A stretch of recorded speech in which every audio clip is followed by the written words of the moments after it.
Hello everyone, welcome to Vision Study Hub. और आज हम लोग डिस्कस करने वाले हैं एपी चैप्टर में एक्सरसाइज 5.1 को, यानी पहला एक्सरसाइज जो है उसको हम लोग डिस्कस करने वाले हैं चैप्टर 5 में। एपी जो जिसका नाम है एपी। तो एपी का मतलब है अर्थमेटिक प्रोग्रेशन। तो इस चैप्टर में पहला एक्सरसाइज है एक्सरसाइज 5.1। तो इसके क्वेश्चन 1 के बारे में हम लोग डिस्कस कर रहे हैं। तो क्वेश्चन 1 का सॉल्यूशन यहाँ पे हम लोग करने वाले हैं। तो उसके लिए मैंने कुछ बातें यहाँ पे लिखी हैं एपी के बारे में। एपी में जो कॉमन डिफरेंस होता है उसी के बारे में ये बातें दी गई हैं। कॉमन डिफरेंस ऑफ एपी लिखा भी है मैंने यहाँ पे। तो जो बात है, जो कंडीशन है वो ये है कि for a sequence to be AP के सीक्वेंस के लिए the difference of consecutive terms का जो डिफरेंस होता है, यानी कि कंसेक्यूटिव टर्म्स ये हैं A1, A2 और A3 लिख दिए। तो ये कंसेक्यूटिव टर्म्स हैं, जस्ट वन अहेड, एक के बाद एक आने वाले टर्म्स जो हैं उन्हीं को कंसेक्यूटिव टर्म्स कहते हैं।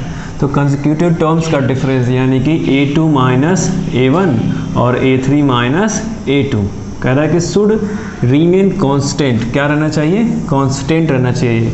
यानी जो यहाँ आता है A2 माइनस A1 वही A3 माइनस A2 भी आना चाहिए, सेम होना चाहिए। ये क्या होना चाहिए? सेम कहें या इसको कांस्टेंट कहें, सेम होना चाहिए। तो जब वो कांस्टेंट आता है तो उसको हम बोलते हैं कॉमन डिफरेंस। क्या बोलते हैं? Common difference of AP. उसे हम कॉमन डिफरेंस ऑफ एपी कहते हैं। तो अब क्वेश्चन नंबर 1 के फर्स्ट नंबर को हम सॉल्व करने वाले हैं। इसमें बहुत सारे क्वेश्चन हैं 1 2 3 4 करके। तो कुछ क्वेश्चन हम लोग सॉल्व करेंगे, कुछ आपको एज अ होमवर्क सॉल्व करना होगा। एज अ होमवर्क आपको सॉल्व करना होगा। अगर वो भी उसके बाद भी अगर आपको नहीं आता है तो आप इसी वीडियो के कमेंट बॉक्स में मैसेज राइट कर सकते हैं कि हाँ सर नहीं आ रहा है, तो फिर उसी का वीडियो बना करके हम पोस्ट कर देंगे। तो अब बात करते हैं फर्स्ट नंबर की। टैक्सी फेयर के बारे में बात की जा रही है। क्वेश्चन में टैक्सी फेयर के बारे में बात की जा रही है। तो यहाँ पे राइट करते हैं for fair of first kilometre. Directly right करते हैं fair of first kilometre equal ₹15 है। फिर बात होगी fair of second kilometre. Second kilometre के लिए कितना किराया लग रहा है? तो उसमें हो जा रहा है कि फेयर ऑफ यहाँ ब्रैकेट में मैं राइट कर दे रहा हूँ कि फर्स्ट किलोमीटर का जो फेयर है वो plus additional fair of second kilometre के लिए एडिशनल फेयर भी लग रहा है।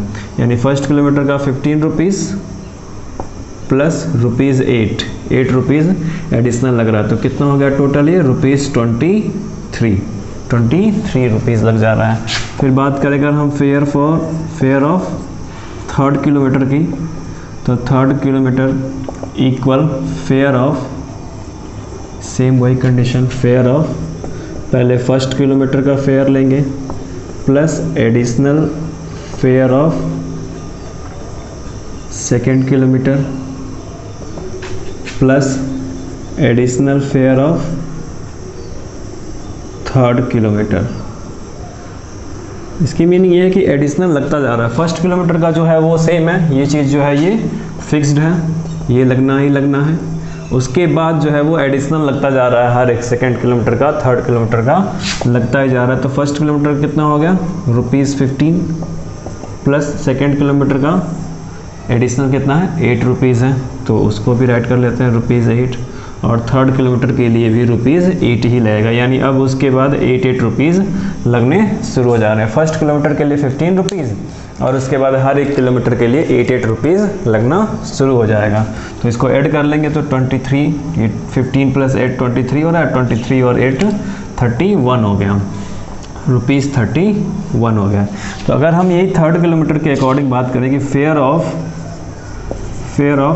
n किलोमीटर जाना हो, n मतलब कि पता नहीं जितना भी नंबर जाना हो, n जो है वो नेचुरल नंबर है। तो जितना भी किलोमीटर जाना हो उसके लिए हम यूज कर रहे हैं कि n किलोमीटर के लिए फेयर क्या होगा। तो उसके लिए हम बात करेंगे ₹15 प्लस n-1 इंटू 8 8 जो है वो फिक्स्ड है। 8 जो क्या है वो फिक्स चार्ज लग रहा है एडिशनल, और 15 जो है वो भी फिक्स्ड है फर्स्ट किलोमीटर के लिए, तो ये इसको फर्स्ट टर्म मान रहे हैं, तो हम फर्स्ट टर्म के रूप में राइट कर रहे हैं। 8 जो है वो हर एक टर्म में कंसेक्यूटिव टर्म में कॉमन डिफरेंस आएगा, यहाँ पे भी डिफरेंस दिखाएगा आपको। A3 में से A2 माइनस करेंगे तो, या A2 में से A1 माइनस करेंगे तो 8 ही आपको मिलना है।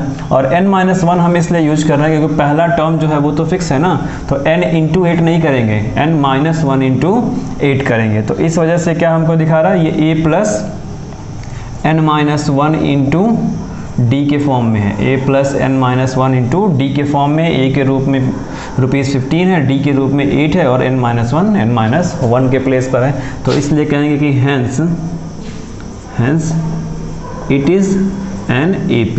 ये क्या है, एक AP है, hence it is an AP। इस वजह से इसको एक AP कहेंगे, या ये एक सीक्वेंस जो है ये AP में है। यहाँ पे ये दिखाना था कि जो भी टास्क दिया गया, जो भी प्रॉब्लम दिया गया वो AP में है या नहीं है, तो ये क्या है, AP में है। तो स्टूडेंट्स इस वीडियो को पॉज करके इसको नोट कर लीजिए, ये सॉल्यूशन नंबर फर्स्ट का फर्स्ट है।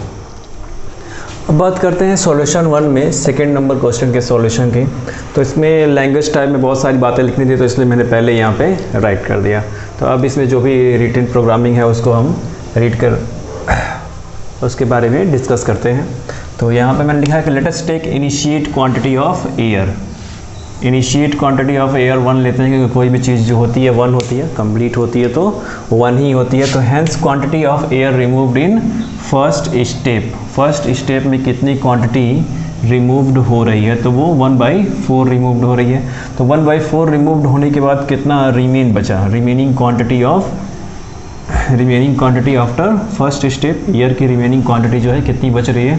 तो 1 में से 1/4 को सब्ट्रैक्ट करेंगे तो हमें मिलेगा 3/4। कितना मिलेगा, 3/4। तो quantity removed after second step, second step के बाद कितनी क्वांटिटी बचेगी, quantity removed in first step into initiate quantity से मल्टीप्लाई कर देंगे, तो 3/4 इंटू 1/4 होगा। तो ये हमें मिल गया 3/16। कितना मिल गया, then remaining quantity after second step के बाद कितनी क्वांटिटी अब बच गई। ये फर्स्ट स्टेप के बाद सेकेंड स्टेप में क्वांटिटी रिमूव्ड हो रही थी 3/16, और उससे पहले फर्स्ट स्टेप में थी 3/4। तो 3/4 में से 3/16 सब्ट्रैक्ट करेंगे तो हमें मिलेगा 9/16। क्या मिलेगा, 9/16। तो यहाँ पे हमने ऑब्जर्वेशन किया तो हमें मिला कि after second step difference between second and first के बीच का डिफरेंस, और फिर फर्स्ट एंड इनिशिएट स्टेप के बीच का डिफरेंस वो क्या आ रहा है, सेम नहीं है, इज़ नॉट द सेम नहीं है। तो इसलिए इसमें एक फिक्स नंबर ऐड नहीं हो रहा है, here not a fix number is added. एक फिक्स नंबर ऐड नहीं हो रहा है, एक फिक्स नंबर ऐड नहीं हो रहा, तो ये क्या है, AP में नहीं है।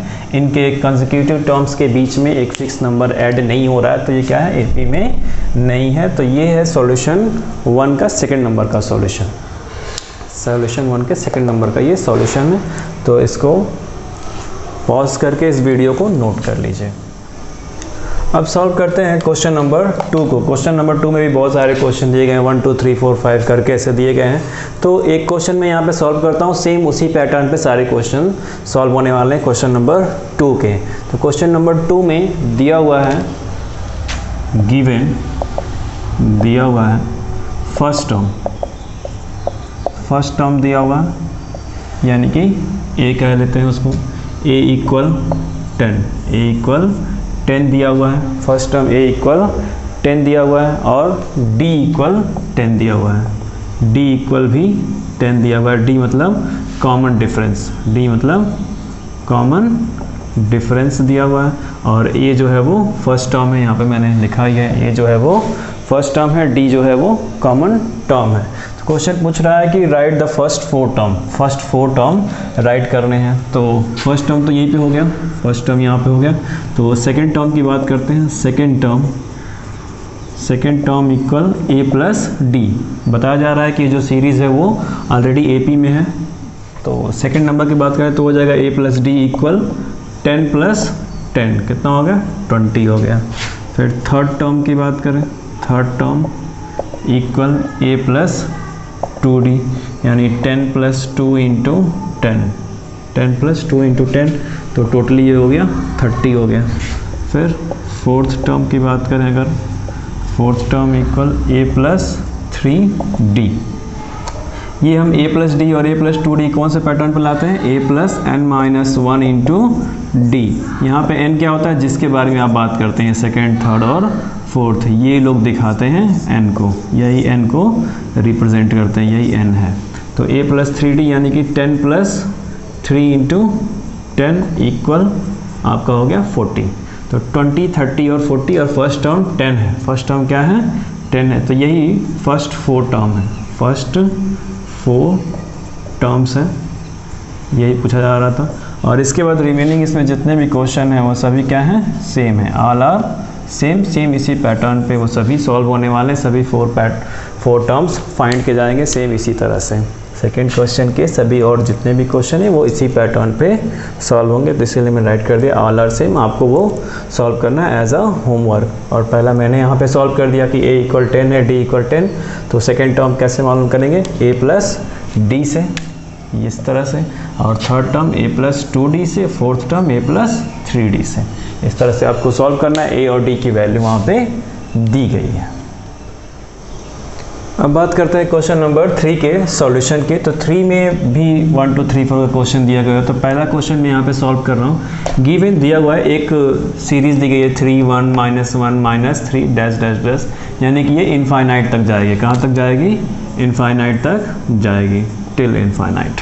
अब इनफाइनाइट कहाँ तक है ये तो पता नहीं, तो अभी चेक करते हैं। बताना ये है इसमें कि क्या ये AP में है, क्या ये AP में है या नहीं है, ये बताना। तो AP में कब होगा, जब इसका कॉमन डिफरेंस यानी कि स्मॉल d क्या होगा, कांस्टेंट होगा। क्या होगा, कांस्टेंट होगा। कॉमन डिफरेंस कहाँ से मिलता है, तो कंसेक्यूटिव टर्म्स का डिफरेंस ही कॉमन डिफरेंस है, यानी कि 1 में से 3 को माइनस करेंगे, -1 में से 1 को माइनस करेंगे, -3 से -1 को माइनस करेंगे, तो यही कंसेक्यूटिव डिफरेंस है, यही कंसेक्यूटिव डिफरेंस है। तो पता करते हैं, पहले माइनस करते हैं A2 में से A1 को, A2 में से A1 माइनस करते हैं, तो ये हो गया 1 - 3, हमें कितना मिला, -2। 1 में से 3 को सब्ट्रैक्ट करेंगे तो -2 मिला। फिर A3 - A2, A3 - A2 करेंगे, ये A3 है, ध्यान दीजिएगा, ये A1 है, ये A2 है, और ये A3 है, ये A4 है। 4 चीज़ें, A1 A2 और A3 A4। तो A3 में से A2 माइनस करेंगे, ये A3 है, -1 माइनस, और A2 जो है वो क्या है, 1 है। तो -1 और -1 ऐड हो जाएगा यहाँ पे, तो कितना मिला, -2 मिला। फिर A4 - A3 करेंगे, A4 - A3, ये A4 है, -3 और माइनस, और A3 क्या है, -1 है, तो ये -1 मैंने ब्रैकेट में राइट कर दिया। माइनस का मल्टीप्लाई माइनस में होगा तो क्या हो जाएगा, प्लस, तो -3 + 1, तो कितना मिला फिर हमें, -2 ही मिला। तो ये हमने कंडीशन दिखाई यहाँ पे 1 2 एंड 3rd। तो तीनों कंडीशंस में D क्या है, सेम आ रहा है, सेम आ रहा है, यानी कि वो कांस्टेंट है, यानी कि क्या है, वो कांस्टेंट है। तो जब वो कांस्टेंट है तो इसका मतलब क्या है, ये सीरीज AP में है। तो हम यहाँ पर राइट करेंगे, so it is an AP, ये क्या है, AP में है, ये एक AP है, ये बात भी कह सकते हैं। और सेम इसी तरह से इसके रिमेनिंग जो क्वेश्चन हैं वो चेक किए जाएंगे कि क्या वो AP में है कि नहीं है। तो अगर उनका डिफरेंस कह लें या कॉमन डिफरेंस कह लें, वो क्या होता है, सेम आता है हर एक कंडीशन में, तो उसे हम कहेंगे कि वो कांस्टेंट है। कांस्टेंट है, इसका मतलब जो सीरीज़ दी गई है वो क्या है, AP में है, AP में है। तो सेम इसी पैटर्न पे, बिल्कुल इसी तरह से आप इसके रिमेनिंग जो क्वेश्चन है उसको भी सॉल्व करेंगे। अब बात करते हैं क्वेश्चन नंबर 4 के सॉल्यूशन के। इसमें भी बहुत सारे क्वेश्चंस दिए गए हैं। तो यहाँ जो मैंने पीछे डिफिनेशन लिखा था उसी डिफिनेशन को थोड़ा सा चेंज करके लिखा है, लेकिन मीनिंग सेम है। मीनिंग क्या है, सेम है। यहाँ मैं दिखा रहा हूँ कि इफ़ ak+1 - ak, ये ध्यान दीजिएगा, is same for difference value of k, then the series in AP। तब सीरीज़ क्या होगा, AP में होगा, तब सीरीज़ क्या होगा, AP में होगा। मीनिंग वही सेम है, AK+1 और AK जो है वो कंसेक्यूटिव टर्म्स हैं। वो क्या है, कंसेक्यूटिव टर्म्स है, कंसेक्यूटिव टर्म्स है, यानी कि K की वैल्यू अगर हम 1 रखते हैं तो ये हो जाएगा 1 + 1 A2 हो जाएगा और ये A1 हो जाएगा। तो A1 - A2, 2 रखेंगे तो A, इस तरह से अगर K की वैल्यू मैं 1 रखूं तो ये कितना हो जाएगा, 1 + 1 - A1, तो ये हो गया A2 - A1 हो गया। फिर यदि हम K की वैल्यू 2 रखें तो ये हो जाएगा A2 + 1 - A2, तो ये हो गया A3 - A2। तो चीज़ें वही सेम मिलने वाली है, A2 - A1 और A3 - A2, जो भी पिछले क्वेश्चंस के सॉल्यूशन में बात हो रही थी, सेम वही बात है, सिर्फ यहाँ पे K रखा जा रहा है। तो वही कहा जा रहा है कि K की डिफरेंस वैल्यू के लिए इसकी वैल्यू सेम आती है। ये जो पैटर्न यहाँ पे दिया गया है, इसकी वैल्यू अगर सेम आती है तब वो सीरीज़ क्या होगा, AP में होगा, तब वो सीरीज़ AP में होगा। K की अलग अलग वैल्यू मैंने आपको यहाँ पे दिखा दी कि K = 1 रखेंगे तब, और K = 2 रखेंगे तो A2, K = 1 रखने पर A2 - A1 आ रहा है, K = 2 रखने पर A3 - A2 आ रहा है। ये दोनों की वैल्यू जब सेम आ रही है तो वो क्या होंगे, AP में होंगे, तब वो सीरीज़ क्या होगी, AP में होगी। तो 4 के फर्स्ट नंबर क्वेश्चन में दिया हुआ है कि A1 = 2, A2 = 4, A3 = 8 और A4 = 16। तो इनको भी हम चेक करेंगे A2 - A1 करके, A3 - A2 करके, और अगर इनके बीच का डिफरेंस, जिसको हम कॉमन डिफरेंस कहते हैं, यानी कंसेक्यूटिव टर्म के बीच के डिफरेंस को कॉमन डिफरेंस कहा जाता है, वो अगर सेम आता है, तब हम कहेंगे कि ये जो टर्म्स दिए गए हैं, इन टर्म्स से बनने वाली जो सीरीज़ है वो क्या होगी, AP होगी, AP फॉर्म करेगी या AP होगी। आप ये बात भी कह सकते हैं। तो आइए चेक करते हैं। तो ये हो गया A2 - A1, A2 - A1, A2 कितना है, ध्यान दीजिएगा, इसकी बात हो रही है। A2 - A1 यानी कि 4 - 2 = 2 आ रहा है। फिर A3 - A2, अब ये A3 है, तो A3 जो हो गया वो 8 - A2 ये है, A2 4 है, तो ये कितना आ रहा है, 8 में से 4 गया, 4 आ रहा है। फिर A4 - A3, तो A4 इसकी बात हो रही है, 16 - A3 कितना है, ये 8, तो ये कितना गया, 8 आ गया। तो ये तीनों अलग अलग आ रहे हैं, तीनों क्या हैं, अलग अलग आ रहे हैं, 2, 4 और 8। इन तीनों को सेम होना चाहिए, तो ये नॉट सेम, सेम नहीं है, तो ये हम कहेंगे it is not an AP, ये AP नहीं बनाएंगे या AP में ये नहीं है। ये तीनों अगर सेम आते तब हम कहते हैं कि ये एक AP बनाएंगे या AP में है, ये बात थी। तो ये पैटर्न जो है, इसकी वैल्यू सेम नहीं आ रही है, तो ये सीरीज़ क्या होगी, AP में नहीं है। ये भी सीरीज़ ही है, क्योंकि यहाँ पे A1 A2 करके इसको थोड़ा सा स्प्लिट किया गया है, नॉमिनेट कर दिया गया है। तो मीनिंग आपको मैंने बताई दी, K की अलग अलग वैल्यू के लिए अगर हम चेक करेंगे तो वो A2 - A1 ही होगा, A3 - A2 ही होगा, और इस पैटर्न में मैंने यहाँ पे पुट किया तो वैल्यू क्या हो रही है, सेम नहीं आ रही है। तो सेम जब नहीं आ रही तो क्या होगा, AP में नहीं होगा। A1 दिया है -1.2 और A2 दिया है -3.2 और A3 दिया है -5.2 और A4 दिया है -7.2। तो इनको भी सेम उसी तरह से चेक कर लेते हैं। A2 - A1 = -3.2 और ये प्लस हो जाएगा, माइनस करेंगे तो प्लस हो जाएगा। तो हमें यहाँ मिलने वाला है -3.2 + 1.2, तो करेंगे तो हमें कितना मिलेगा, 2 मिलेगा, सेम 2।